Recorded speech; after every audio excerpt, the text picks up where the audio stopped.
D'après vous, qu'est-ce que cette marionnette du théâtre sans fil a à voir avec un Boeing 747? Un séquoia, les pyramides d'Égypte, Une baleine bleue? des dinosaures, la tour du géant.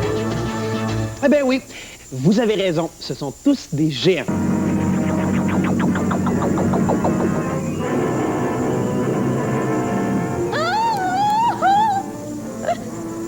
Hey, je te dis que j'aimerais pas être à la place de la fille, moi. King Kong, c'est vraiment le plus géant des gorilles qu'on a jamais eu. Hein?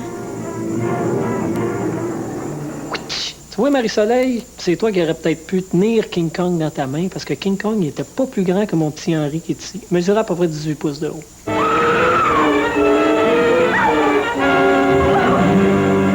Ce qu'on fait, c'est qu'on prend une caméra. Ce qu'on fait, c'est qu'on filme, autrement dit, les deux éléments séparément. Disons qu'on voudrait t'avoir, toi, avec Henri qui est en train de courir après toi. Ce qu'on ferait, c'est qu'on te filmerait en train de courir sur de la pelouse. Puis, ensuite de ça, ce qu'on ferait, c'est qu'on filmerait Henri séparément, ailleurs, très, très proche de la caméra pour qu'on ait l'illusion qu'il soit bien, bien grand. Puis après ça, ce qu'on fait, c'est qu'on mélange, autrement dit, les deux images ensemble, puis on a l'illusion que Henri, finalement, est en train de courir en arrière de toi, puis qu'il est beaucoup plus grand que toi. Mais comment on fait pour le faire bouger? Le faire bouger, c'est ça, la technique d'animation, c'est de pouvoir déplacer des personnages inanimés comme ça, une image à la fois. On prend une petite photo, ensuite de ça, on le déplace un petit peu comme ça, on prend une autre photo, ensuite de ça, on le déplace encore une autre fois, on prend une autre petite photo.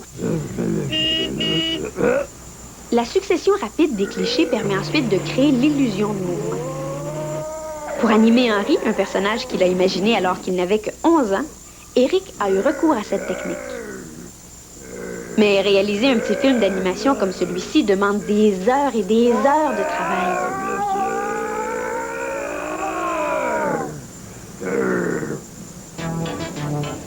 Tu vois, Marie-Soleil, l'animation qu'on voit ici, là, moi, ça me prendrait environ 2 mois à faire construire, là, autrement dit, toutes les choses.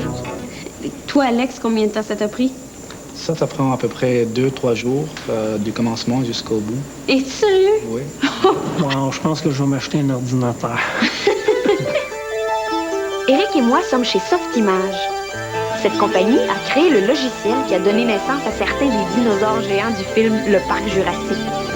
Si Spielberg a eu recours à ce logiciel développé ici même à Montréal, c'est parce qu'il présente de nombreux avantages, dont une méthode très simple et très rapide pour animer des objets. On commence par avoir un squelette, qu'on crée vraiment facilement comme ça. Et puis, tu as juste à bouger le bout. Et puis, tous les autres mouvements du squelette, c'est calculé automatiquement. C'est comme les articulations. C'est ça. Tu fais la même chose, tu vois, on a un squelette dans le doigt. Et si tu sélectionnes juste le bout, c'est ça, il faut générer un tracé, par exemple, comme cette ligne ici, qui détermine un mouvement que le doigt doit suivre. Il fait tout seul. Tout seul.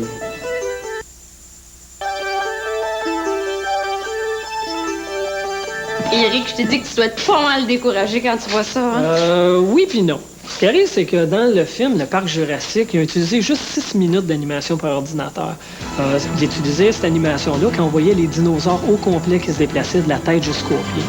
L'autre technique qu'ils ont utilisée, c'est qu'ils ont construit, autrement dit, des parties de dinosaures qu'ils utilisaient quand on voyait finalement comme juste la tête ou juste les mains qui étaient animées. Ma petite technique à moi qui fait encore des petits personnages tout petits, puis la technique par ordinateur, ça va être utilisé dans le futur. Finalement, il va y avoir toujours de la place finalement pour ces deux techniques-là pour faire revivre les grands sur le grand écran. Salut, Harry. Il me semble que t'as grandi depuis la dernière fois.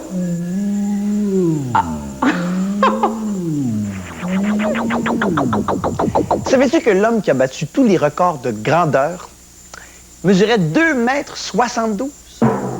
Ça, là, c'est grand en grand. Cet homme s'appelait Robert Wadlow. C'était un Américain. Il est mort en 1940 à l'âge de 22 ans.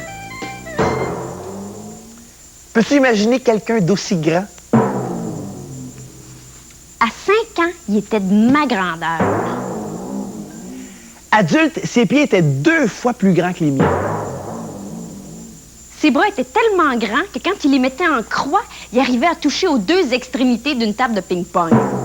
Moi, il me semble que j'aurais aimé ça être un géant.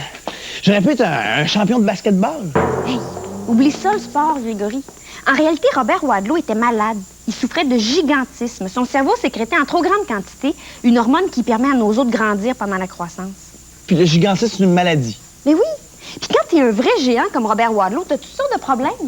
Regarde, ses mains étaient tellement grosses qu'il avait de la difficulté à tenir un crayon. Il avait de la misère à marcher tellement que ses os étaient rendus fragiles. J'avais jamais pensé à ça. Ah, je te le dis, Greg, être un géant, là, c'est vraiment pas drôle. C'est vraiment pas... Ah oui, t'as raison. C'est vraiment pas drôle d'être un géant. Mais non, c'est pas drôle. Mais voyons!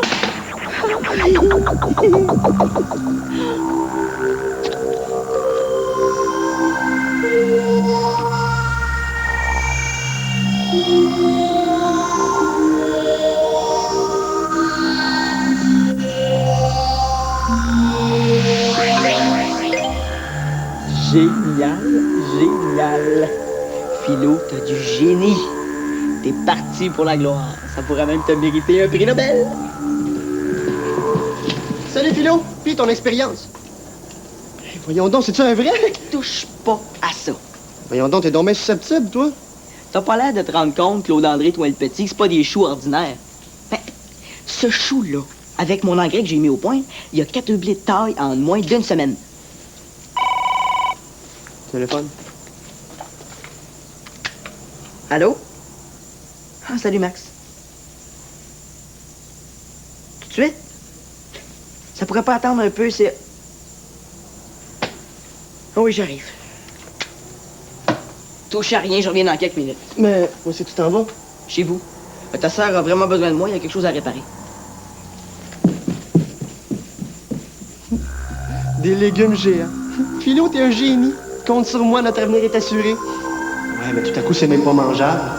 Je suis sûr que Philo a pas pensé à ça. Philo va me tuer si je fais ça.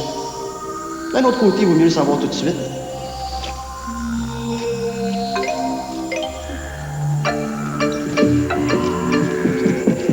Qu'est-ce que tu fais là? T'es idiot ou quoi? J'ai pas encore testé l'effet de l'engrais sur l'être humain. Si tu te transformes en géant, ce sera bien de ta faute. Imagine si les dinosaures avaient survécu jusqu'à aujourd'hui. Te vois-tu, toi, tomber nez à nez avec un animal aussi haut qu'un édifice de 6 étages puis aussi long que 4 ou 5 autobus? Je pense que dans ce temps-là, t'as intérêt à être son ami, hein? Ah, ça, c'est sûr. D'ailleurs, les animaux très gros ou très grands ont presque pas de prédateurs, à part l'être humain. Ben, faut dire que ces animaux-là, ils sont très forts, hein? Un coup de queue de baleine ou un coup de patte de girafe, ça fait mal. En général, un lion n'ose pas s'attaquer à une girafe. Non. Non.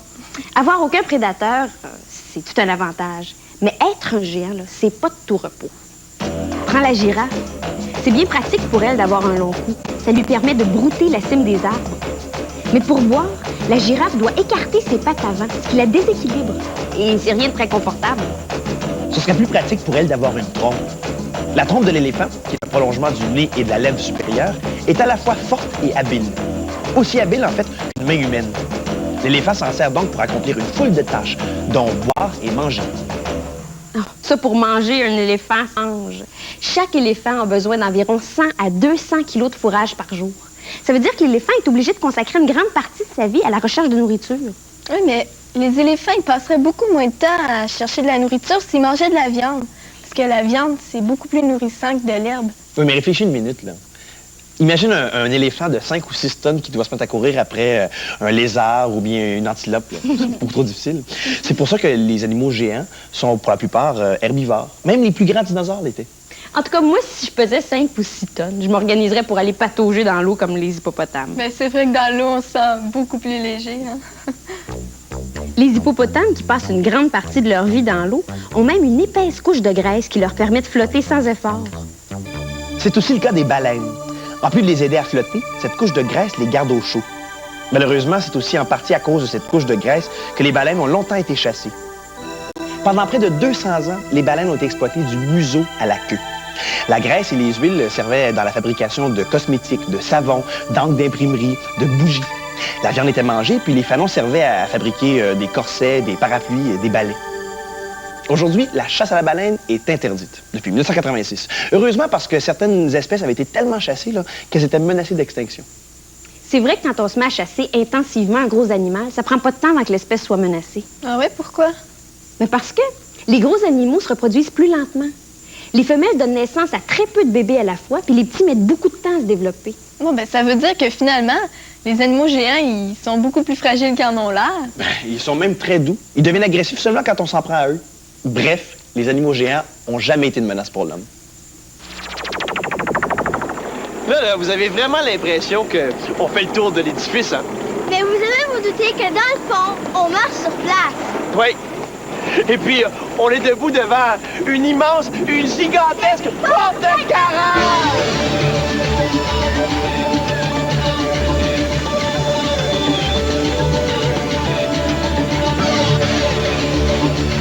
Wow! C'est géant! Vous avez un Boeing 747, plus gros avion commercial au monde.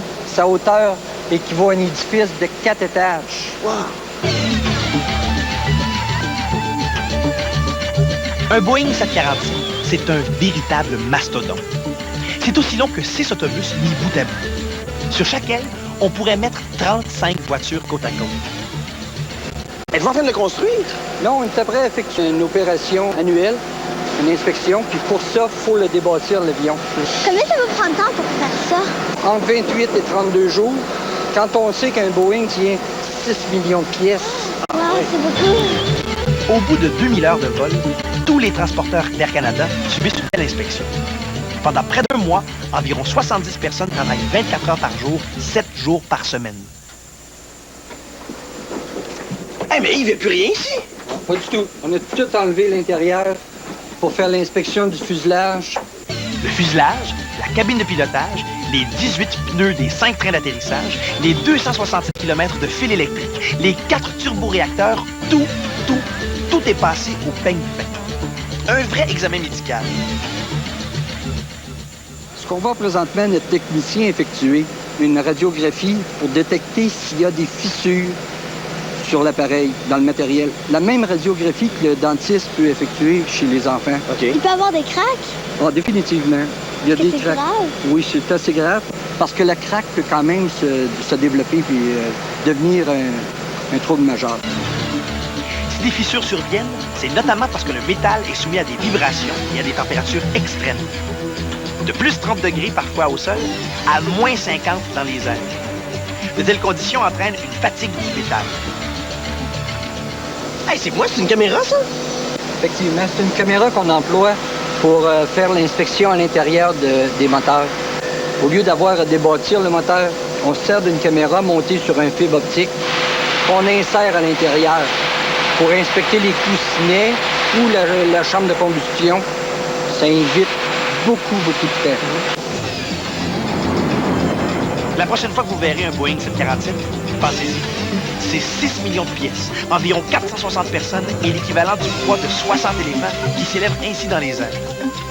Que l'être humain soit parvenu à faire voler un tel mastodonte, c'est quand même génial. Là, vous avez vraiment l'impression qu'on fait le tour de l'édifice, hein? Ben, c'est ça qu'on fait! Grégory, veux-tu fermer ta porte?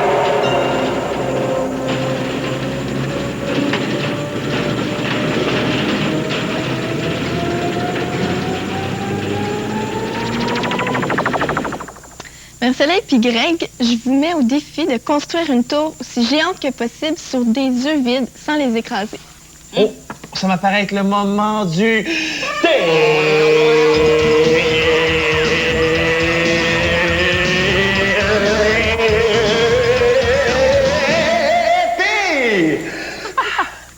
Je pense que j'ai une idée. Regarde, ça, c'est des coquilles d'œufs vides. Je vais les attacher ensemble avec du ruban gommé. Comment, elle a tout collé? Oui. Ça devrait leur donner de la solidité, ça. Ah oui. Regarde ça. Hein? OK, oui, on fait comme ça. OK. Ça s'en vient. Et puis là, on fait notre tour avec des livres, c'est ça? OK. Alors, ici, j'ai mes 3 coquilles. Je vais prendre un trop gros livre. Ça devrait tenir, hein? Ah, pas pire. 1. Et... Oh! Je pense que Pas c'est un trop attrape solide. Lego, cette affaire-là. Ça peut pas marcher. C'est physique et scientifique. Ah oui? Ouais. Ça manque juste d'imagination, votre affaire. Mais je pense que tu devrais nous faire une démonstration parce que on va passer à travers la douzaine. Oui, bonne idée. Vas-y. OK. Bien, premièrement, tu prends un œuf qui est plein. Oui. Tu le vides. Bien, avant, tu mets du papier gommé, là. OK. Puis ensuite, tu le vides.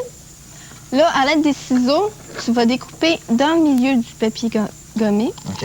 Viens voir ça, Jacques. Alors, on découpe avec des petits ciseaux notre coquille d'œuf. Là, c'est bien important qu'il soit d'égale hauteur, là, pour pas que ça tombe. OK. Là, en tout cas, on continue. Moi, ici, je l'ai préparé. OK. Je continue à découper. OK, tout le tour. Bon. Tu t'en fais combien? 4. 4 d'égale hauteur. Ouais. Puis ensuite, tu les places de manière à ce que ça forme un carré. OK? Je les ai ici. Je vais te passer mon gros livre. Là, ça devrait tenir. Ouais. OK.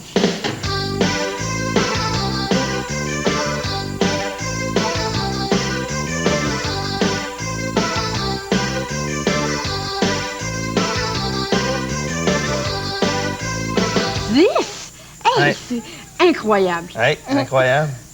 Super solide, hein? Oui, ça doit être à cause de la forme d'arche. La forme d'arche permet de répartir le poids des livres sur toute la surface de la coquille plutôt que de l'avoir sur juste un point. C'est toute la surface qui reçoit le poids du livre. C'est en plein ça. Est-ce que vous avez déjà remarqué que les toits de plusieurs stades sportifs ont la forme d'un dôme? C'est vrai, dans le fond, qu'un dôme, ça a exactement la même forme qu'une demi-coquille d'œuf. Ces dômes-là sont tellement solides qu'ils permettent de se passer de colonnes qui empêcheraient certains spectateurs de voir. C'est pas pire, hein? Je vous l'avais dit que ça se faisait. Ah oui. C'est physique et scientifique. Allons-y, c'est gros. Yo! Qu'est-ce qui se passe?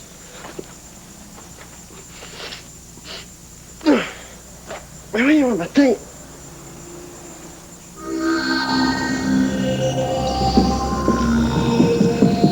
Qu'est-ce que tu fais là? T'es idiot ou quoi?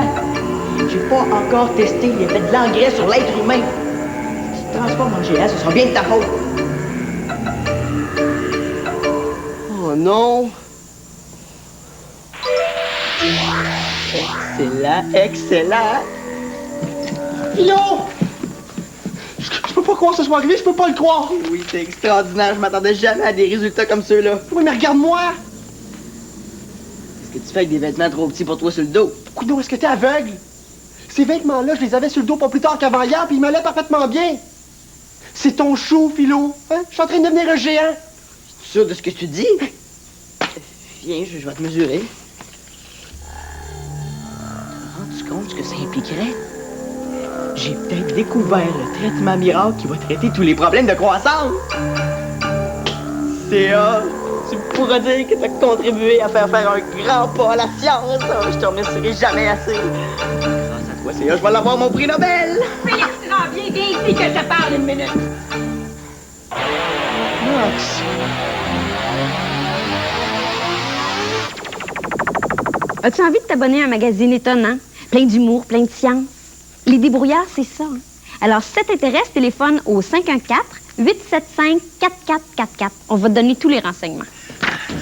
Oh ben, t'es là, tu vois où est-ce que t'étais? Je te dis que là, je comprends comment ça se fait qu'avant l'invention des ascenseurs, là, les édifices n'avaient pas plus que 5 ou 6 étages. Bon, quelle bonne excuse tu vas trouver pour être en retard. Ben, c'est que j'avais oublié mon porte-monnaie en haut, au 10e étage. Fait que là, les ascenseurs étaient en panne, alors je me suis mis à monter toutes les marches. Il fallait que je bouge jusqu'en haut. C'est excellent pour la santé, ça, Oui, c'est gros. vrai, c'est vrai.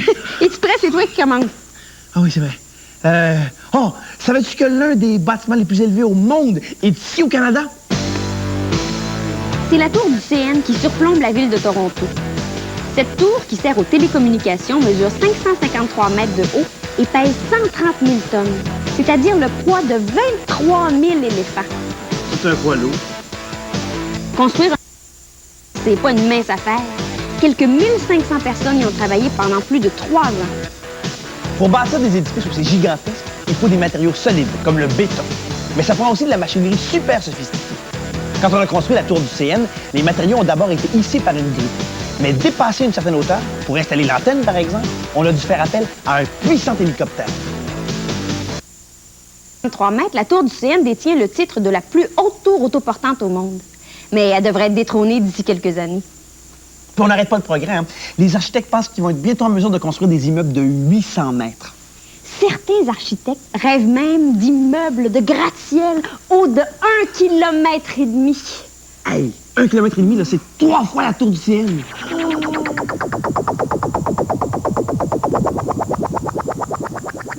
J'ai toujours voulu me retrouver au sommet du monde.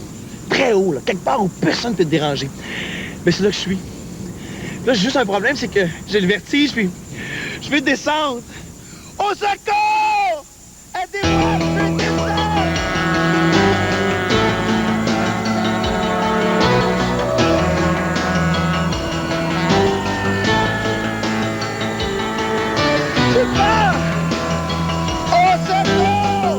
L'escouade des araignées fait partie du corps des pompiers et existe depuis plus d'1 an.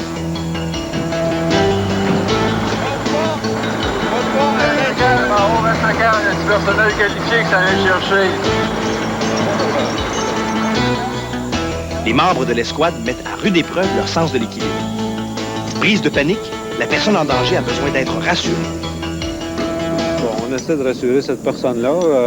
On lui dit que finalement, on est là pour l'aider. Nous autres, finalement, à force de s'entraîner à ça, puis se concentrer sur ce qu'on a à faire, finalement, on voit clair dans nos affaires, là, puis je pense que c'est tout ça, ça s'équilibre. Les araignées s'entraînent constamment pour être prêts à faire face à toutes sortes de situations. À chaque fois, ça devient une nouvelle aventure. Lorsque l'on est dans les hauteurs, gare au vertige. Il vaut mieux éviter de regarder en bas. Les araignées doivent apprendre à ménager leurs forces et à se concentrer sur les positions que le corps doit adopter pour se maintenir en équilibre. OK, faites ça vite, s'il vous plaît. Ne bouge pas, surtout. Ça sera pas long. OK, Luc, est-ce que ton loup s'est pris? Pour arriver à garder son équilibre dans les hauteurs, il faut vaincre les réflexes instinctifs, comme par exemple se coucher à plat ventre contre la paroi. Je vais descendre. Il est préférable de s'en écarter et de glisser tout en forçant avec les jambes. OK, on est prêt à commencer à descendre, là. C'est ça. OK, allez-y doucement, là. Ça y est, c'est parti. Ça va aller, tu vas voir. Hein? Tu vois? Jamais. Je ne ferai plus jamais. Quand j'étais jeune, je montais dans des arbres, mais, mais il me semble qu'il était moins haut. Pour l'escouade des araignées, rien ne doit être laissé au hasard. Tout est constamment vérifié. À cette hauteur, la moindre erreur peut être fatale. Il faut donc garder le réflexe du danger et éviter de pécher par excès de confiance. Est-ce qu'on est arrivé, là? Ouais. On peut pas aller plus bas, certain. Merci beaucoup, Robert. Merci beaucoup. C'est sauvé, mon gars. Hein? Merci beaucoup. Là, les gars vont te conduire, là. Tu vas embarquer dans ce cierre, là. Non, mais je suis correct. Je suis pas blessé. Je vous dis, j'ai rien, j'ai aucun problème. J'ai rien, je suis pas blessé. Tout va bien. Puis je le ferai plus jamais, je vous le promets. En tout cas, si vous menez à un hôpital, là, amenez-moi à un hôpital où il y a juste un étage.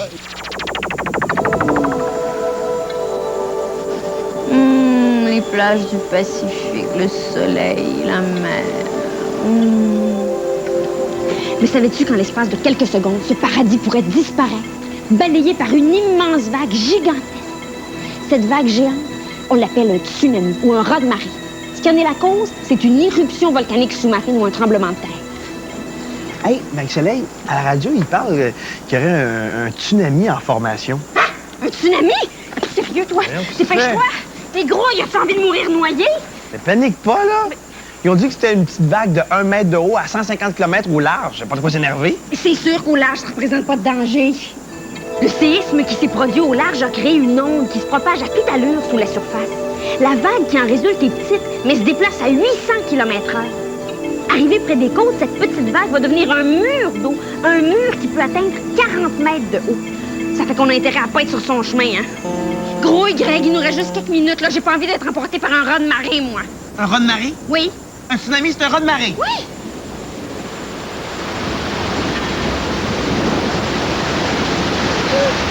Mais, on s'est pas dit plus tôt! Merci de faire là, on va y aller!